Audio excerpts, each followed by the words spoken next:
Hi children, I am Aruna. Today our topic is law of mass action. So, chemical ఈక్విలిబ్రియంలో equilibrium కాన్స్టెంట్స్ని calculate చేయడానికి law of mass action అనేది use చేస్తారు. So first what is the meaning of law of mass action? The rate of chemical reaction is directly proportional to the product of molar concentrations of reactants. The rate of chemical reaction is directly proportional to the product of molar concentrations of reactants. For example నేను ఒక hypothetical equation తీసుకున్నాను. ఏంటమ్మా అంటే A+B gives to C+D. ఇక్కడ ఈ equation chemical ఈక్విలిబ్రియంలో ఉందనుకుందాం. ఒకటి forward reaction, another one is backward reaction. So rate of forward reaction, law of mass action ఏం చెప్తుంది? The rate of chemical reaction, the rate of forward reaction is directly proportional to the product of molar concentrations of reactant. Product అంటే multiplication, product of molar concentrations of reactants. ఇక్కడ forward reactants ఏంటమ్మా అంటే AB కదా.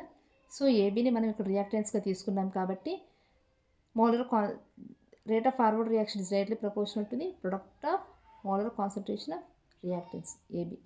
That equal to rate of forward reaction is equal to, ఇక్కడ proportional తీసిస్తే కనుక, directly proportional తీసిస్తే కనుక proportionality constant F అని ఎందుకు రాశానంటే ఫార్వర్డ్ రియాక్షన్ కాబట్టి ఎఫ్గా తీసుకున్నాను. K F into A into B, product concentration of A into concentration of B. అలాగే rate of backward reaction తీసుకోండి. బ్యాక్వర్డ్ రియాక్షన్ రియాక్టెన్స్ ఏమవుతాయి? రైట్ సైడ్ నుంచి లెఫ్ట్ సైడ్కి వెళ్తుంది కాబట్టి రియాక్షన్ సి అండ్ డి అనేది మనకి రియాక్టెన్స్ అవుతాయి. So rate of backward reaction is directly proportional to product of concentration of C into product of concentration of D. That equal to rate of backward reaction is equal to KB. B అంటే backward reaction. So proportionality తీసేస్తే proportionality constant KB into concentration of C into concentration of D. At equilibrium rate of forward reaction is equal to rate of backward reaction. మనకు తెలుసు కదా, equilibrium దగ్గర forward reaction rate, backward reaction rate both are equal. ఓకేనా? So forward reaction ఏంటి ఇక్కడ? K F into concentration of A into concentration of B is equal to backward reaction ఏంటి ఇక్కడ? K B into concentration of C into concentration of D. ఓకేనా? So K F by కేబీని మనం K C అనుకుందాం. So K F by K B is equal to K C is equal to concentration of C into concentration of D by concentration of A into concentration of B. దీన్ని ఇంకొకలా చెప్పుకోవచ్చు, product of concentration of products by product of concentration of reactants గా చెప్పుకోవచ్చు. ఓకేనా? So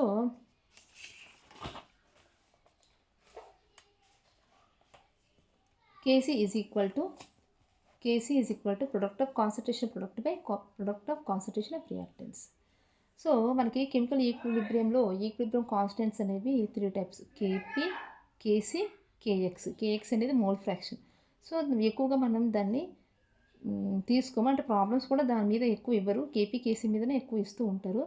so KP కేసీని ఏ విధంగా calculate చేయాలి చూద్దాం.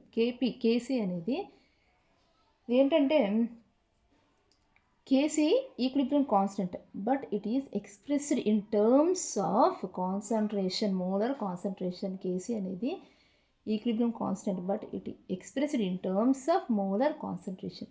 KP also equilibrium constant, but it expressed in terms of partial pressure అంటే ఒక పర్టికులర్ గ్యాస్కి ఉన్న ప్రెషర్ పార్షియల్ ప్రెషర్. పర్టికులర్ గ్యాస్కి ఒక గ్యాస్ మాలిక్యూల్ తీసుకుంటే ఆ గ్యాస్ మాలిక్యూల్కి ఉన్న ప్రెషర్ పార్షియల్ ప్రెషర్.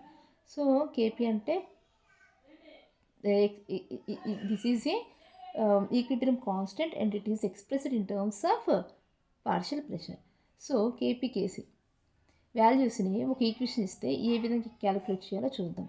సో నేను ఇక్కడ ఒక స్టైకియోమెట్రిక్ ఈక్వేషన్ తీసుకున్నాను. స్టైకియోమెట్రిక్ కోఎఫిషియంట్ ఉన్న ఈక్వేషన్స్ తీసుకున్నాను. స్టైకియోమెట్రిక్ కోఎఫిషియంట్స్ అంటే మోల్స్ అనమాట. A moles of A react with B moles of B equals to C moles of C plus D moles of D. ఇలాంటి ఈక్వేషన్ ఇస్తే కేపీ కేసీని ఏ విధంగా క్యాలిక్యులేట్ చేయాలో చూద్దాం. KC is equal to, KC మనకు తెలుసు కదా, product of concentration product by product of concentration of reactant. So KC is equal to concentration of C into concentration of D by concentration of A into concentration of B.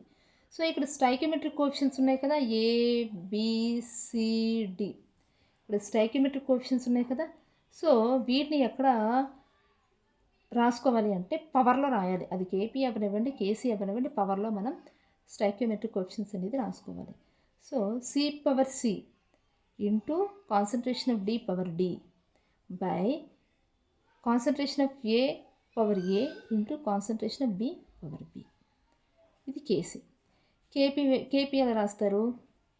KP అంటే partial pressure of C power C into partial pressure of D power D by partial pressure of A power A into partial pressure of B power B moles.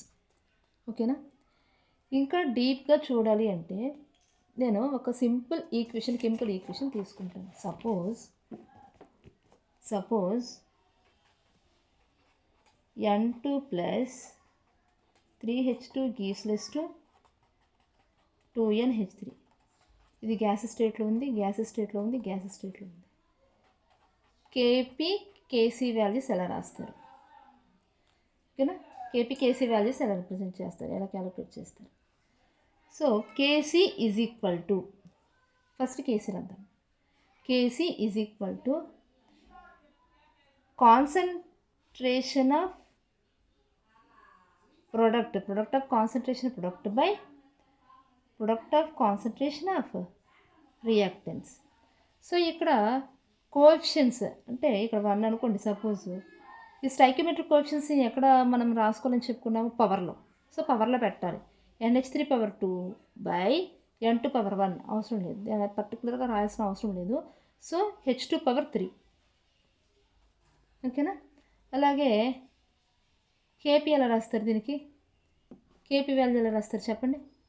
Partial pressure of NH3 power 2 by partial pressure of N2 power 1 అంటే పర్టికులర్గా మనం ఏం రాయాల్సిన లేదు, into partial pressure of H2 power 3. ఓకేనా? కేపీని ఈ విధంగా రాస్తారు, కేసీని ఈ విధంగా రాస్తారు. కేసీ అంటే కాన్సన్ట్రేషన్, ఈ బ్రాకెట్ ఉంటే కాన్సన్ట్రేషన్. సో కేపీ అంటే పార్షియల్ ప్రెషర్ పీ పెట్టి రాస్తారు. అలాగే ఇంకొక ఈక్వేషన్ తీసుకుంటాను. ఏంటమ్మా అంటే CaCO3 gives less to CaO plus CO2 gas solid. So ఇలాంటి ఈక్వేషన్ ఇస్తే అంటే ఇచ్చిన ఈక్వేషన్లో సాలిడ్ కానీ గ్యాస్ కానీ ఉంటే, సాలిడ్ కానీ లిక్విడ్స్ కానీ ఉంటే కేపీ కేసీ వాల్యూస్ ఏ విధంగా క్యాలిక్యులేట్ చేస్తారు, కేపీ కేసీ వాల్యూస్ ఏ విధంగా రాస్తారు? ఓకేనా? సో ఫస్ట్ మనం ఇక్కడ ఒక పాయింట్ గుర్తుపెట్టుకోవాలి.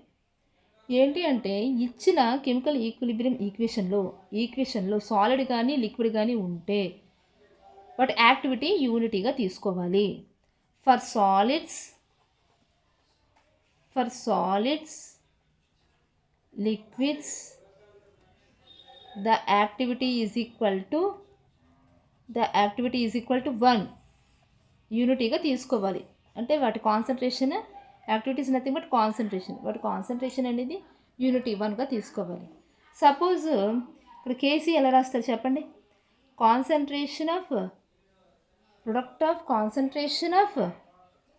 ప్రొడక్ట్ బై కదా కాన్సన్ట్రేషన్ ఆఫ్ రియాక్టెంట్.